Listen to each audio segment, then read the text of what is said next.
राधे राधे भक्तों, आज हम आपको श्री भक्तमाल ग्रंथ में वर्णित भक्त श्री त्रिलोचन जी की कथा सुना रहे हैं, जिनके घर में भगवान नौकर बनकर आकर रहने लगे थे।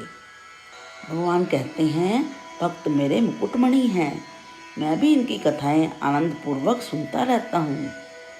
इसलिए अगर आपको श्री भक्तमाल ग्रंथ की भक्तों की कथाएं पसंद हैं तो जल्दी से सब्सक्राइब कर लीजिए और कथा पसंद आने पर भी लाइक का बटन दबाइए।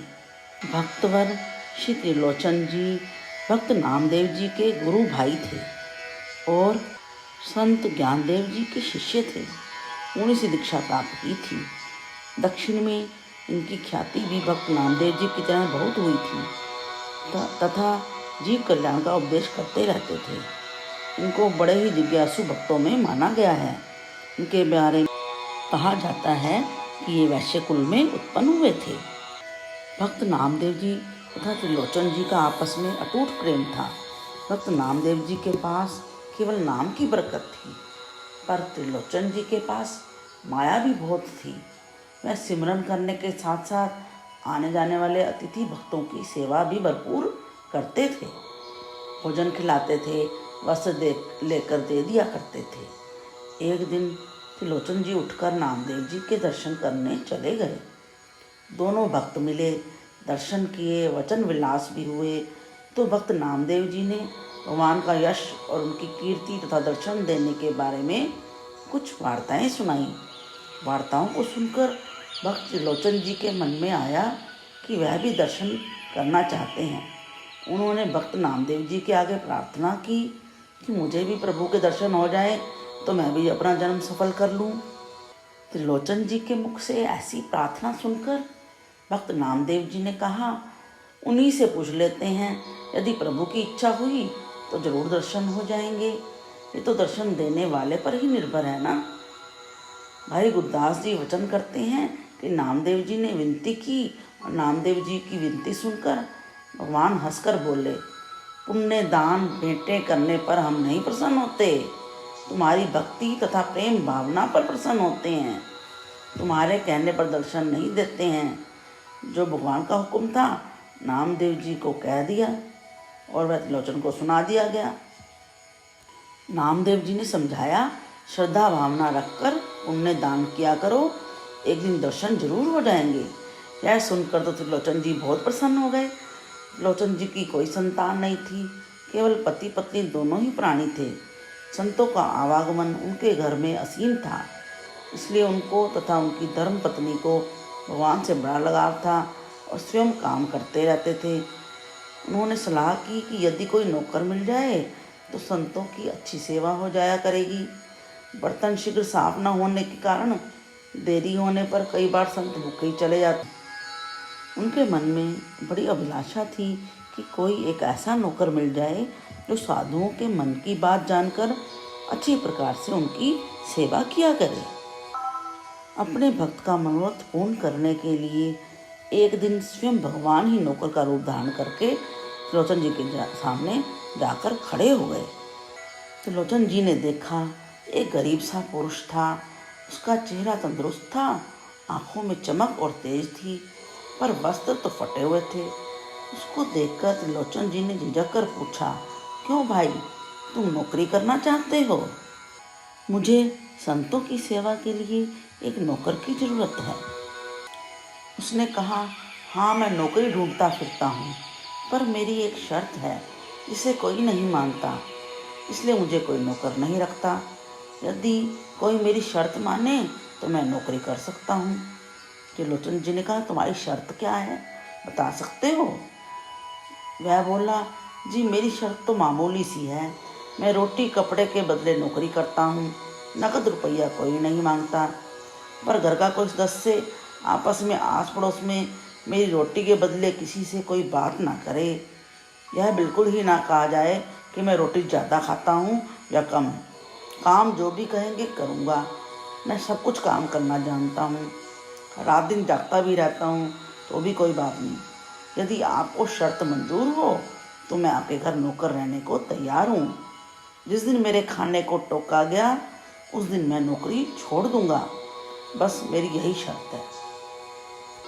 भक्त त्रिलोचन जी ने उसकी शर्त मंजूर कर ली। यह जो सेवक भक्त जी के साथ चला वास्तव में भगवान स्वयं थे। नामदेव जी के कहने पर त्रिलोचन को दर्शन देने के लिए आए थे। भगवान ने अपना नाम त्रिलोचन को अंतर्यामी बताया था। अब तो अंतर्यामी घर आ गया। घर के सारे काम उसको सौंप दिए गए। काम सौंपने से पहले त्रिलोचन जी ने अपनी पत्नी से कहा, देखो जी, इस सेवक को एक तो जुबान से बुरा शब्द नहीं कहना, दूसरा यह जितनी रोटी खाए उतनी देना, चाहे 3-4 सेर अन्न ही क्यों ना खाए, खाने में नहीं टोकना और ना ही किसी को बताना, नहीं तो ऐसा नौकर फिर कहीं नहीं मिलेगा और यह भाग जाएगा। श्री त्रिलोचन जी के यहाँ साधु संत नित्य प्रति आते ही रहते थे। वह बड़े मनयोग से उनकी सेवा करने लगा। अंतर्यामी उनके पैर भी दबाते और उनकी हर प्रकार से सेवा करने लगे और संत भी खुश होने लगे। अब तो उनके यहाँ आने वाले संतों की संख्या बढ़ने लगी और त्रिलोचन जी की प्रशंसा सारे शहर तथा बाहर होने लगी। इस तरह सेवा करते करते 1 साल बीत गया। 1 साल के बाद की बात है। एक दिन त्रिलोचन जी की पत्नी एक पड़ोसन के पास जा बैठी। नारी जाति का तो आम स्वभाव है कि बातें बहुत करती है। कई भेद वाली बातों को गुप्त नहीं रख सकती। कई बार एक स्त्री को जबरदस्ती जिद करके तंग करेगी ही कि वह मन की बात बताए। इसी स्वभाव के अनुसार पड़ोसन ने त्रिलोचन जी की पत्नी से पूछा, बहन, सत्य बात बताना, तुम उदास क्यों रहती हो? चाहे आयु अधिक हो गई है फिर भी चेहरे पर लाली रहती थी, हंस हंस कर बातें तथा वचन विलास करती थी। अब क्या हो गया? तुम्हारा रंग भी हल्दी जैसा हो रहा है। क्या दुख है, बताओ। त्रिलोचन जी की भोली भाली पत्नी को पता नहीं था कि संतों की सेवा करने वाला उनके घर में स्वयं भगवान है। वह तो उसे आम मनुष्य समझ रही थी। अपनी तरफ से पर्दे से उस पुरुष से छिपकर पड़ोसन से बातें करने लगी, पर वह अंतर्यामी था। वह तो घट की जानते थे।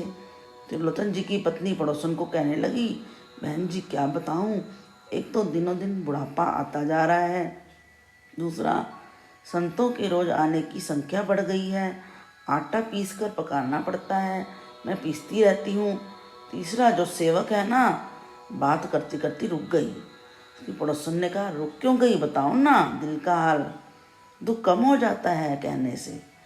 फिर भक्त जी की पत्नी बोली, बात यह है कि उन्होंने बहुत पक्का वादा किया है कि किसी को नहीं कहना, पर मैं तुम्हें बहन समझकर बता रही हूँ, तुम किसी से मत कहना। बात यह है कि जो सेवक रखा है ना, पता नहीं उसका पेट है कि कुआं है, उसका पेट भरता ही नहीं है। 3-4 सेर अन्न तो उसके लिए चाहिए ही चाहिए। मैं पकाती हुई उकता जाती हूँ। भक्त जी उससे जो कुछ नहीं कहते, मैं तो बहुत परेशान हूँ। ऊपर से बुढ़ापा आ रहा है, वह घर उजाड़ते जा रहे हैं। यदि 4 पैसे ना रहे तो कल क्या खाएंगे? जब नैन प्राण जवाब दे गए तो बिना पैसे के, जानती हो, कोई सूरत नहीं पूछता, रात दिन सेवा करते रहते हैं। पड़ोसन ने कहा, यह तो त्रिलोचन जी की बहुत बड़ी भूल है, ऐसे सेवक को नहीं रखना चाहिए। पर सेवक तो अंतर्यामी था। उसने सारी बातचीत दूर बैठे ही सुन ली। उसने जब अपनी निंदा सुनी तो उसी समय अपना बोरिया बिस्तर उठाकर वहाँ से घर से निकल गया और घर सूना छोड़कर चला गया। त्रिलोचन जी की पत्नी जब पड़ोसन के यहाँ से घर वापस आई तो देखकर हैरान हुई कि घर के दरवाजे तो खुले पड़े हैं, लेकिन सेवक कहीं भी नहीं था। वह घर से बाहर तो कहीं नहीं जाता था। उसने कई आवाज़ें दी, अंदर बाहर देखा, पर कोई दिखाई नहीं दिया। रात को त्रिलोचन जी आ गए। उन्होंने भी आकर पूछा कि अंतर्यामी किधर गया, पर उनको कोई स्पष्ट और संतोषप्रद उत्तर नहीं मिला। त्रिलोचन जी समझ गए कि उनकी पत्नी से अवश्य ही कोई भूल हुई है। अंतर्यामी की निंदा कर दी होगी, जिस कारण वह चला गया। अंतर्यामी के चले जाने के बाद 3 दिन तक श्री त्रिलोचन जी ने अन्न जल ग्रहण नहीं किया। दुखी होकर अपनी स्त्री से कहने लगे, हाय, अब ऐसा चतुर सेवक मुझे कहाँ पर मिलेगा? तू तो बड़ी अभागिनी है, ऐसी बात क्यों कही? मैं संत सेवा का बड़ा प्रेमी था, अब किस उपाय से उससे लेकर आऊं? जब त्रिलोचन जी इस प्रकार से अपने मन में पछताने लगे, तब आकाशवाणी हुई कि तुम अन्न प्रसाद ग्रहण करो और जल भी पियो। संतों के प्रति जो तुम्हारी प्रीति है वह मुझे अति प्रिय लगी। इसी से मैं तुम्हारा सेवक बनकर संत सेवा करने आया था। मैं तुम्हारे अधीन तुम्हारा दास हूँ, सदा तुम्हारे घर में ही लीन रहता हूँ। यदि तुम कहो तो पहले की तरह मैं तुम्हारे यहाँ आकर रहूँ और सदा सेवा करूँ। आकाशवाणी सुनकर श्री त्रिलोचन जी ने जब सारा रहस्य जाना तो उन्हें और अधिक कष्ट हुआ। हाय, मैंने भगवान को अपना दास बनाकर रखा। प्रभु मेरे घर में आए, इतने दिन रहे, पर मैं ऐसा मूर्ख था कि उनको नहीं पहचान सका। अब वे किसी प्रकार आ जाएं तो मैं दौड़कर उनके पैरों में लिपट जाऊं। इस प्रकार से त्रिलोचन जी अंतर्यामी के ध्यान में सदा मग्न रहने लगे। एक दिन एक जयचंद नाम का सन्यासी, जो कि जाति का ब्राह्मण था, वह त्रिलोचन जी से दान लेने के लिए आया। त्रिलोचन जी जानते थे कि वह सन्यासी तो बन गया है, पर उसकी मनोवृत्ति ठीक नहीं है। वह लालच और अहंकार, ईर्ष्या और काम क्रोध की अग्नि से घिरा हुआ है। तब उसको सुधारने के लिए त्रिलोचन जी ने उसको उपदेश देना शुरू किया। हे सन्यासी पुरुष, आपने संन्यास तो धारण कर लिया है, पर अपनी आत्मा को निर्मल करने का यत्न नहीं किया। बाहरी भेष है, सन्यासी तो बने, पर आत्म मलिन है। इसको निर्मल करने का यत्न नहीं किया। मोह माया वासना को त्याग नहीं सके। हे जयचंद, कमल रूपी हृदय को ब्रह्म की रोशनी से चमकाया नहीं। ब्रह्म में लगे रहे, ब्रह्म को नहीं जाना। यह भला कहाँ का सन्यासीपन है कि घर घर मांगते फिरें, शरीर को बढ़ा लें, पेट पाल लें, झोली में मुंदरे, सबका आसरा माया को जाना। धरती से उठाकर शमशान की राख लगा ली, पर गुरु धारण करके ज्ञान का विचार नहीं किया। ज्ञान ही तो जीवन है। आपका जप उस तरह से है जैसे कोई सुबह पानी छिड़कता जाए और उसमें से कुछ ना निकले। अच्छा तो ये है कि उस मालिक का नाम जपा करो, क्योंकि उसने 84 लाख योनियों को उत्पन्न किया है। हे जयचंद सन्यासी, तुम्हारा तीर्थों पर घूमना इस तरह है जैसे कोई पुरुष नाड़ को पकड़कर दानों की आशा करता है। दाने तो फल में होते हैं, नाड़ में दाने नहीं होते। इसलिए आपका सन्यास असली सन्यास नहीं है, यह तो झूठा आडंबर है। भक्त त्रिलोचन जी का सच्चा उपदेश सुनकर जयचंद सन्यासी के कपाट खुल गए। वह भक्त जी के चरणों में गिरकर बोला, हे भक्त जी, आप सत्य कह रहे हो। मैं दिल से सन्यासी नहीं बना हूँ। अब मुझे ज्ञान हो गया है। अब मुझे अपने चरणों में लगाओ, सत्य मार्ग भी दिखाओ। इस तरह भक्त त्रिलोचन जी भूले भटके जगत जीवों को उपदेश करते, हरि नाम का जाप जपाते हुए इस संसार से लुप्त हो गए। उनके वचनों ने आज उनका नाम अमर रखा है।